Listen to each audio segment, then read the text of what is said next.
Oi, pessoal, sejam todos muito bem-vindos a mais um episódio do Desintriga.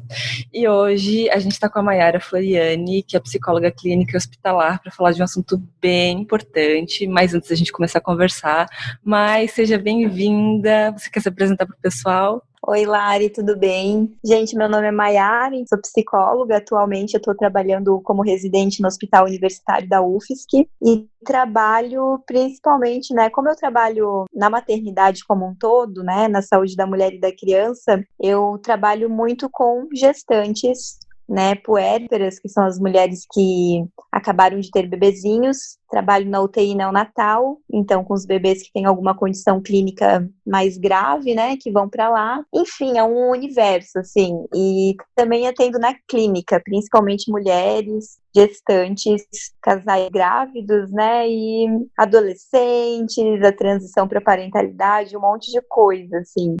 Hoje eu trouxe a Mayara para conversar sobre a rede de apoio. A gente estava conversando já tem algumas semanas sobre isso. Eu acabei abrindo uma parte da minha experiência em relação à doença celíaca, questões de adaptação após diagnóstico, essa dificuldade de achar pessoas também celíacas na minha cidade, Então hoje a gente vai falar sobre rede de apoio, desmistificar algumas coisas bem importantes, que a Mayara tem algumas coisas bem importantes para trazer para cá.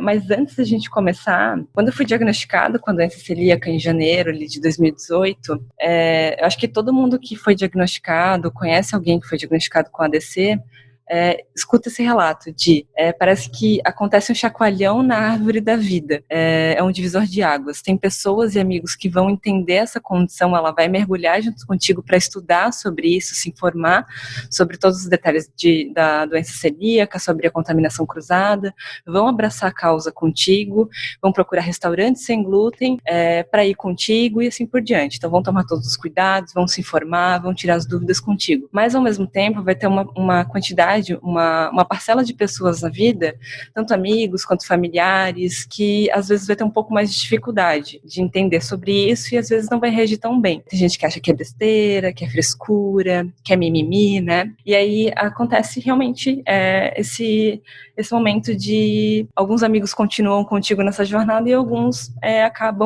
as relações acabam por ali. Isso acabou acontecendo comigo também em vários aspectos, tanto nas minhas amizades quanto com alguns familiares que também acabaram não compreendendo muito bem sobre isso, mas no início também, eu acabei não tendo essa experiência de viver dentro de uma casa, com uma família, ter que cuidar com os utensílios de cozinha. Eu acabei optando por sair de casa, ficou um pouco mais fácil para mim, estava numa idade que eu já queria um pouco mais minha independência, e sair de casa se torna tudo muito mais fácil, Mas aconteceu isso, de algumas amigas não aceitavam muito bem a situação, pararam de me convidar para alguns aniversários, alguns eventos, e outras amigas abraçaram a causa e a gente foi em frente, E aconteceu também com contatinhos, com relações, com família e assim por diante. Depois de um ano de diagnóstico, eu senti falta, porque assim, as minhas amigas, elas foram, assim, as que permaneceram nisso comigo foram surpreendentemente fodas, assim, elas foram maravilhosas. Pesquisar tudo junto comigo, Páscoa, compra um chocolatinho sem glúten, pesquisa a marca, vai atrás, liga pra marca, pergunta se é seguro para celíacos, mas eu senti uma necessidade depois de um ano de diagnóstico, de trocar umas figurinhas com outros celíacos, de literalmente ir atrás de uma rede de apoio, entre aspas, assim, mas eu acho que se encaixa, E eu senti uma necessidade de trocar figurinhas com outras pessoas que tivessem a mesma condição. Eu não tinha ninguém, não conhecia ninguém ainda em Blumenau que fosse celíaco. A pessoa mais próxima era minha prima, que ela tem sensibilidade ao glúten, e eu tirava algumas dúvidas com ela. Então, o que eu fiz foi jogar no Instagram e pedir assim, galera, quem conhece pessoas celíacas de Blumenau, por favor, me indiquem essas pessoas, me passem o perfil dessas pessoas, porque eu preciso muito trocar uma ideia. E ali eu acabei conhecendo um outro rapaz, que era amigo de um amigo meu, a gente ficou super amigos, e a gente montou um grupo no WhatsApp dos celíacos de Blumenau. A gente começou a colocar os primos e os amigos do Thiago, que é o nome dele, as outras pessoas que são celíacas, os celíacos que ele conhecia, e aos poucos esse grupo ele foi aumentando, porque entrava fulana, que indicava fulano, que indicava eu não sei quem, que daí lembrava, que não sei o quê, e assim começou uma rede super grande. A gente começou com 5 pessoas, que era eu, o Thiago, uma prima dele, que também é celíaca, e aos poucos foi crescendo o nosso grupo, e hoje a gente tem quase 30 pessoas trocando figurinha, assim, diariamente, e é muita informação, fez muita diferença, assim, né? As minhas amigas, assim, maravilhosas, eu empodero elas infinitamente, principalmente pela empatia e o cuidado delas em relação à minha vivência, né, em relação a essa condição, mas esse grupo, ele fez bastante diferença para mim, porque tem muita coisa que a gente acaba descobrindo, né, um ajuda o outro porque entende, alguns sintomas são semelhantes, algumas dificuldades também, então a gente acaba se ajudando, mas o principal, assim, quando eu fui falar com a Mayara, era sobre isso, do tipo, como que foi essa experiência para mim de, nossa, que necessidade de ter um grupo de apoio, e eu falei para ela, vamos falar sobre isso, e aí a Mayara falou, mas grupo de apoio, ele é um pouquinho mais abrangente. É importante a gente entender o que é rede de apoio, mas ela é muito mais aprofundada, né? Porque a Lari, quando ela dividiu essa história comigo, né, e ela foi falando dessa necessidade de uma rede de apoio, eu falei para ela, você estava procurando especificamente um tipo de rede de apoio, muito mais voltado para um apoio emocional, às vezes até uma companhia social, né, uma pessoa que já pudesse te acompanhar e que não teria tanta preocupação de, hoje eu vou ter que comer sem glúten, é uma pessoa que adora glúten, né?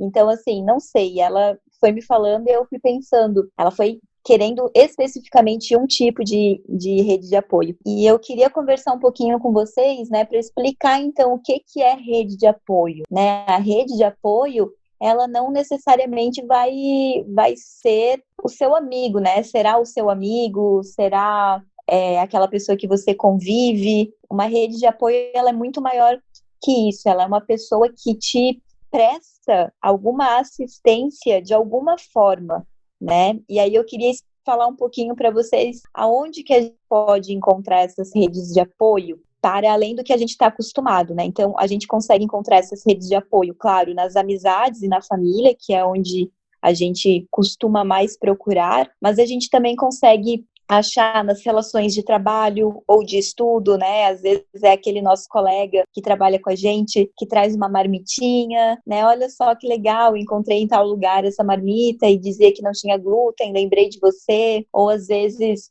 é aquele colega de trabalho ou seu chefe que super às vezes assim, uma nutricionista, pra gente ir numa consulta com um nutricionista, não é profissional médico, não ganha atestado. Não, Lari, mas pode ficar tranquila que esse atestado da nutricionista eu vou abonar, não precisa se preocupar com essas horas, não precisa pagar essas horas, entende? Então a gente consegue verificar essas possibilidades também. Às vezes um professor na nossa graduação ou na pós-graduação, né, de entender que você foi uma consulta ou que, enfim, você consumiu glúten por alguma questão e teve uma condição ali, né, passar mal, né, teve algum sintoma e daí esse professor abonar a sua falta, a gente consegue encontrar rede de apoio nesses lugares.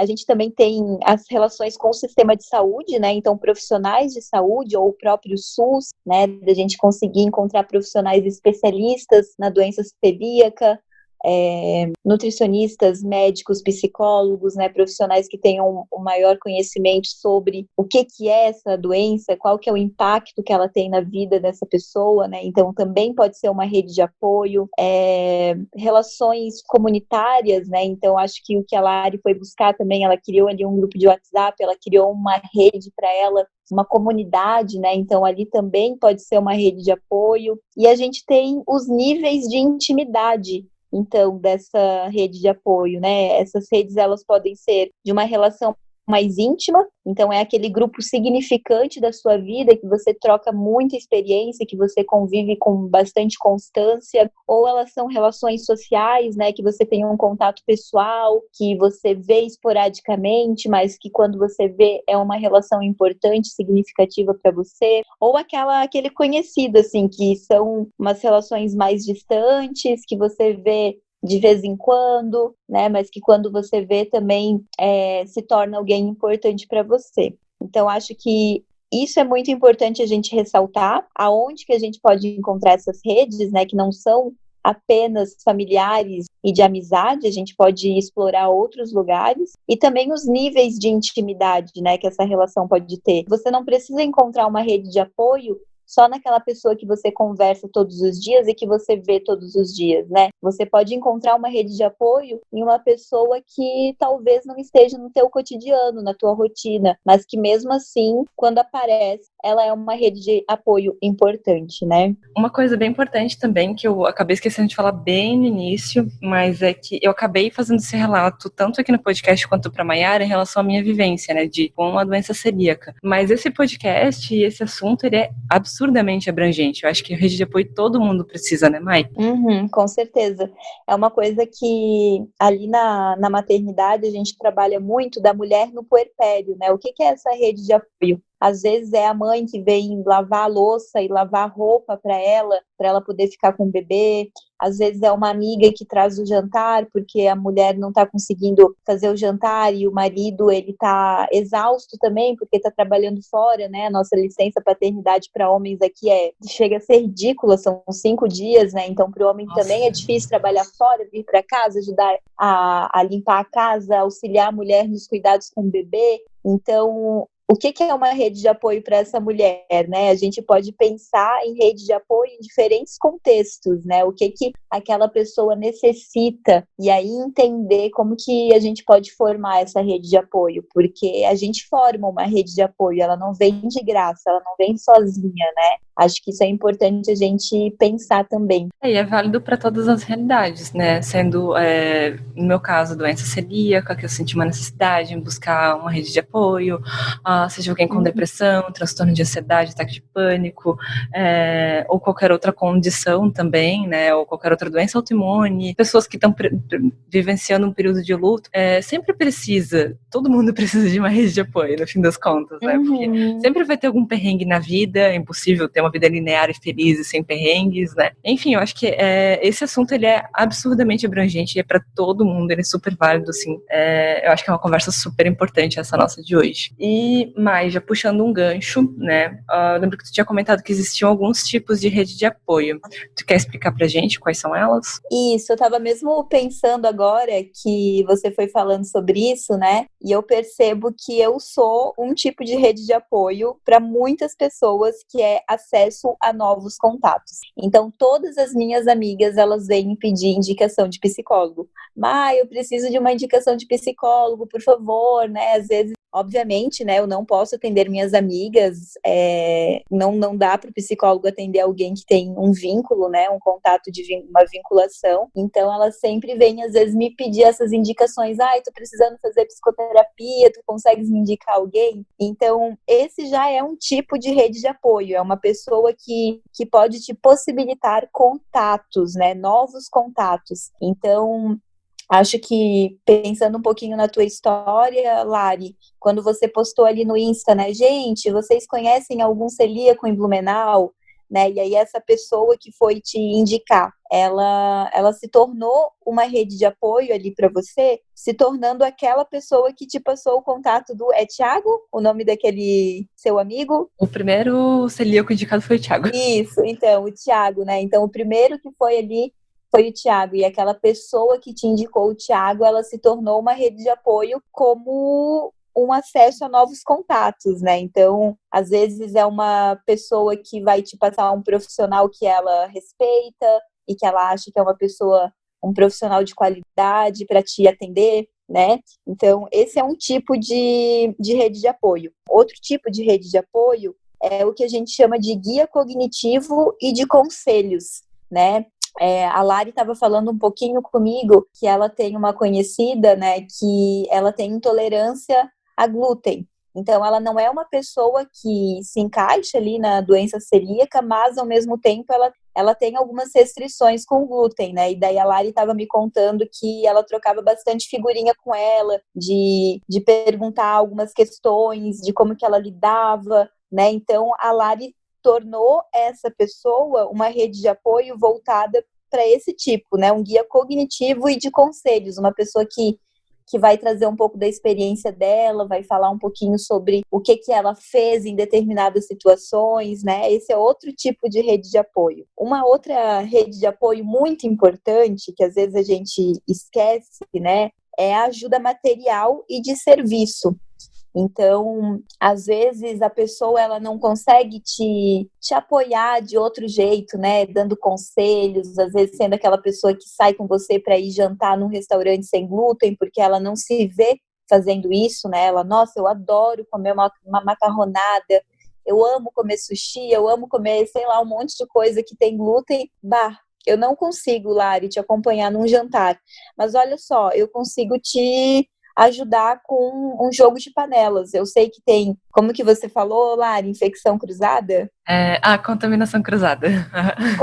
Eu tô aqui com a Covid na cabeça. Às vezes é uma pessoa que ela não consegue te auxiliar muito num conselho, ela não consegue sair com você para determinado lugar, porque ela gosta muito de comer comida com glúten, e para ela não vai ser legal um rolê que vai num restaurante sem glúten, mas ela pode te auxiliar de outro jeito. Ela sabe que existe a contaminação cruzada, e aí ela fala para você, olha, eu sei disso, e eu pensei em te dar um jogo de panela. O que você acha, né? E aí ela te ajuda de uma forma, ela se torna uma rede de apoio para você, numa ajuda de material e de serviços, né? Ou às vezes ela se oferece para fazer comida para você, numa panela diferente, entende? Então são pequenos detalhes assim que a gente vai vendo que se torna uma rede de apoio. Outro tipo de rede de apoio a gente chama que é a companhia social. Os relatos da Lari, a gente percebe que é onde a árvore da vida dá uma balançada, assim, né? Então, como a Lari falou, assim, tem gente que não convida mais para aniversário, que não quer mais sair junto, e a companhia social é um tipo de rede de apoio, né? E acredito que muito importante para quem está na condição de celíaco, mas, claro,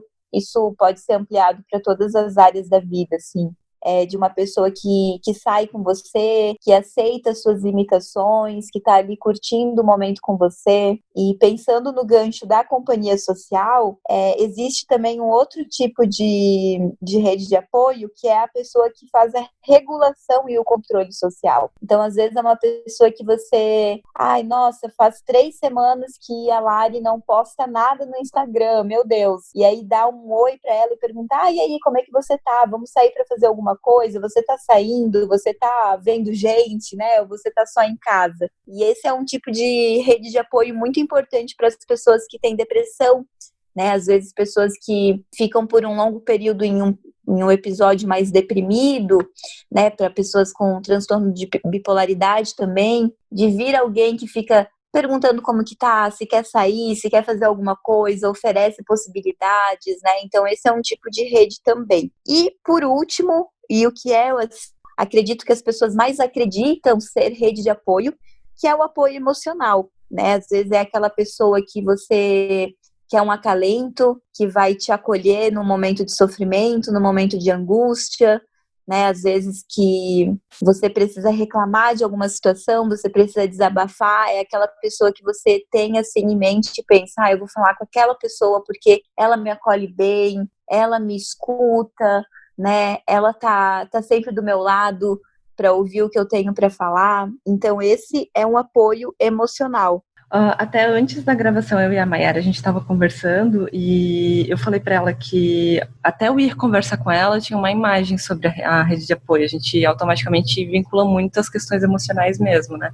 Muitas essas questões de quem vai me ouvir, para quem eu posso desabafar, para quem eu posso chorar no ombro, né? E conversando com ela, eu acabei vendo outras coisas que a gente acaba deixando um pouquinho de lado. Às vezes fica um pouco, literalmente a nossa visão fica um pouco tampada, né? De algumas pessoas, elas não conseguem às vezes elas não vão conseguir te ouvir, ou elas não vão conseguir te dar um conselho, às vezes elas conseguem te ouvir, mas elas não sabem ou o que falar naquele momento. Putz, mas se eu falar tal coisa e talvez não é isso que ela queira ouvir, ou não é isso que ela precisa ouvir, mas tem tantas outras formas de mostrar para as pessoas o quanto tu se importa, né? Quão importante é entender também e desmistificar sobre a questão da rede de apoio, que não é só o emocional. É que assim, às vezes a gente qualifica, né? A gente dá valor para algum tipo de rede de apoio específico, né? E isso vai depender de cada pessoa, é muito subjetivo de cada um.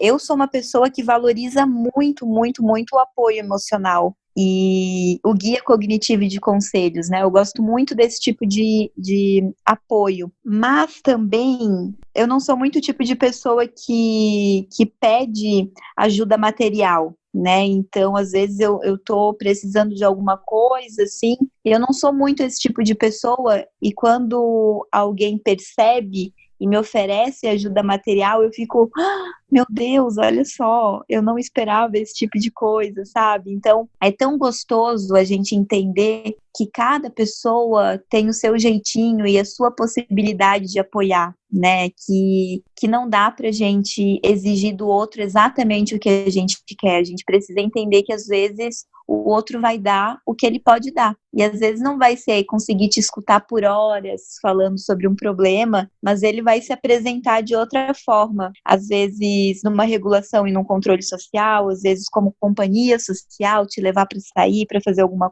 coisa.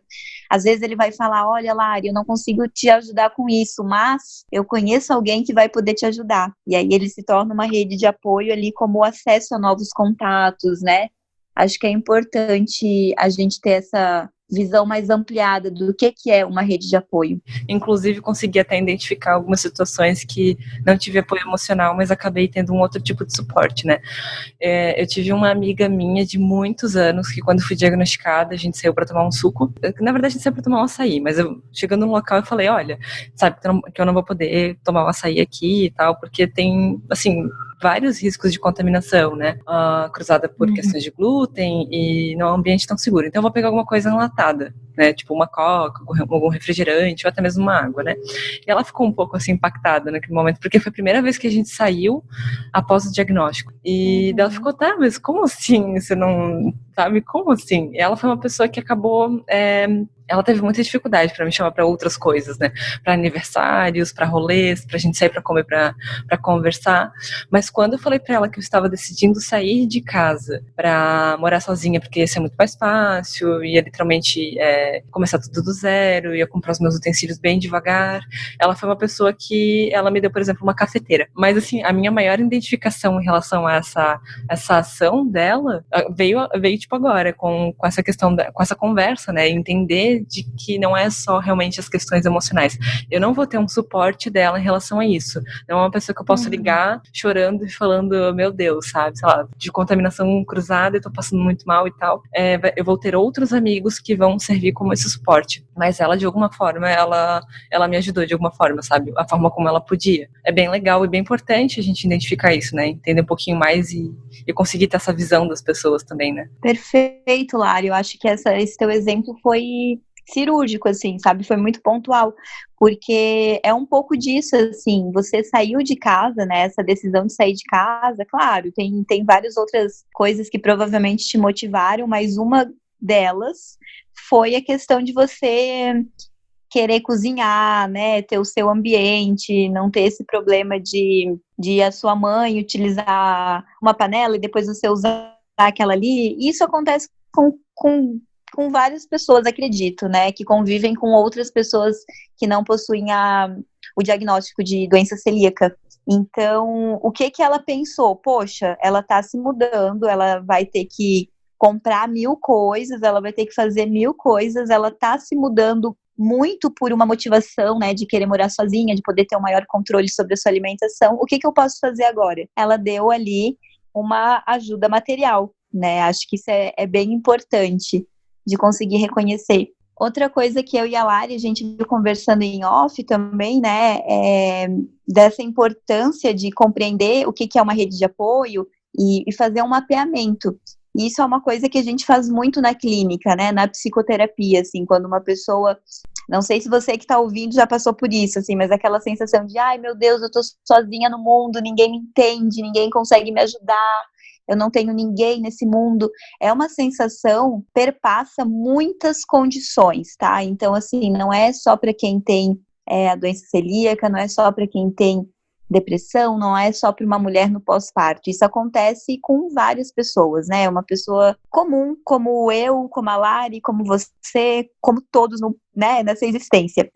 E aí, a gente começa a fazer uma atividade que a gente chama de mapeamento de rede de apoio. E através de várias perguntas, né, de várias intervenções ali, a gente vai fazendo aquela pessoa, paciente, cliente, tentar ter uma reflexão sobre as suas relações, né, e sobre qual que é a troca que essa pessoa tem com aquela outra pessoa, né? O que você tem dessa relação, o que você dá para essa relação, Isso é muito importante. A gente começa a entender que sozinho a gente não tá. Que a gente sempre tem alguém, por mais que essa rede de apoio seja frágil, a gente pode trabalhar para que ela vá melhorando, para que ela vá crescendo, para que ela vá se desenvolvendo, porque algo que é importante a gente saber é que a rede de apoio ela não vem de graça, né? A gente precisa fazer ela acontecer. E é importante entender que a gente também é rede de apoio para o outro, né? É uma via de mão dupla, assim. Então, é uma reflexão muito importante que a gente faz na psicoterapia. E o legal do que você falou agora é a gente falando sobre rede de apoio, e eu identificando as questões também da minha vivência. Acho que quem está ouvindo provavelmente acabou fazendo esse mapeamento assim, mental, né? Com quem eu conto, quais são os meus amigos que são apoio emocional, os outros que me ajudaram de forma material ou de outra forma, sabe? Uhum. E eu literalmente assim, eu acabei esquecendo também que a gente acaba sendo rede de apoio, né? Exatamente. Modo reflexão, assim, qual rede de apoio que eu sou. qual o tipo, né?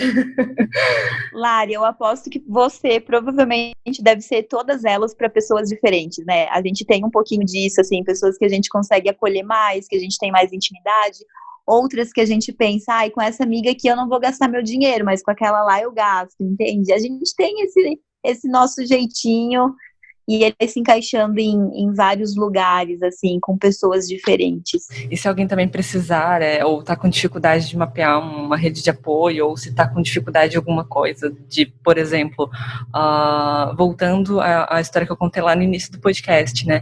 Eu tive as minhas amigas me apoiando, mas eu senti uma necessidade grande de ter uma troca com outras pessoas que vivessem as mesmas condições que eu. Então, dá para construir também a sua própria rede de apoio, né? O que é, tipo, super válido, vale muito a pena, é muito legal. Uhum.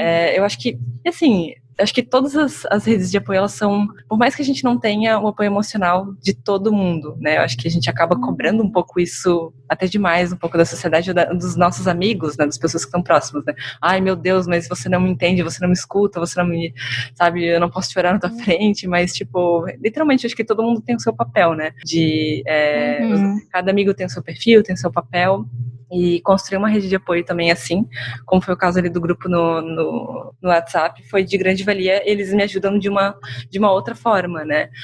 Eu não desenvolvi uma amizade com eles, mas eu tenho um suporte muito grande com eles, né? Tem outros grupos, inúmeros grupos também no Facebook de doença celíaca, Santa Catarina, nível Brasil, cada estado também tem um grupo diferente, né? A troca de figurinhas ali de experiências, indicações é bem grande, é super válido, mas as outras pessoas também, tipo, nossa, todos eles têm um papel muito importante, né? É algo que é interessante a gente pensar também, que assim, quando eu sei o que é uma rede de apoio, eu sei aonde encontrar essas redes de apoio, eu sei quais são os tipos de rede de apoio, eu consigo identificar na minha vida o que eu tenho, o que eu não tenho, o que eu não tenho e eu gostaria de ter, né? Que eu acho que foi um pouquinho o que aconteceu na tua trajetória, né, Lari? Você falou ali, você tinha as tuas amigas, que você tinha uma determinada rede de apoio, mas que chegou um período ali, depois de um ano, mais ou menos, do teu diagnóstico, que você sentiu necessidade de trocar essa ideia com outros celíacos, né? Então, você estava ali precisando de um outro tipo de rede de apoio. E aí você foi atrás de criar isso, né? Então, acho que a gente trabalha muito isso em psicoterapia também, de o que eu tenho, o que eu estou sentindo falta, por que eu estou sentindo falta disso. Se eu estou sentindo falta disso, eu consigo achar em algo que eu já tenho, ou eu tenho que buscar novos caminhos, né? Então, é muito importante a gente ter conhecimento, a gente ter autoconhecimento também, né?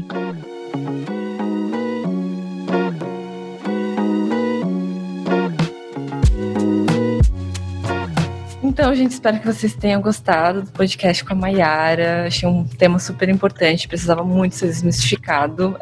Vejo por mim também, né, o quanto que isso acabou abrindo assim, minha mente em relação ao grupo de apoio.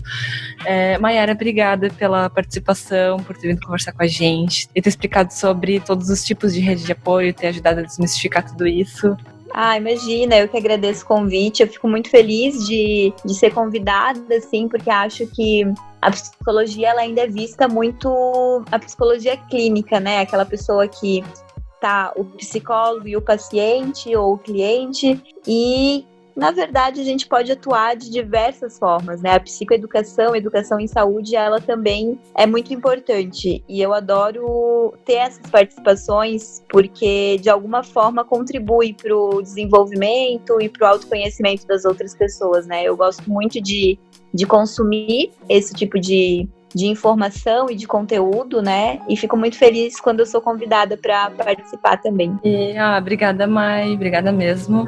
Pessoal, a gente vai ficando por aqui e até a próxima.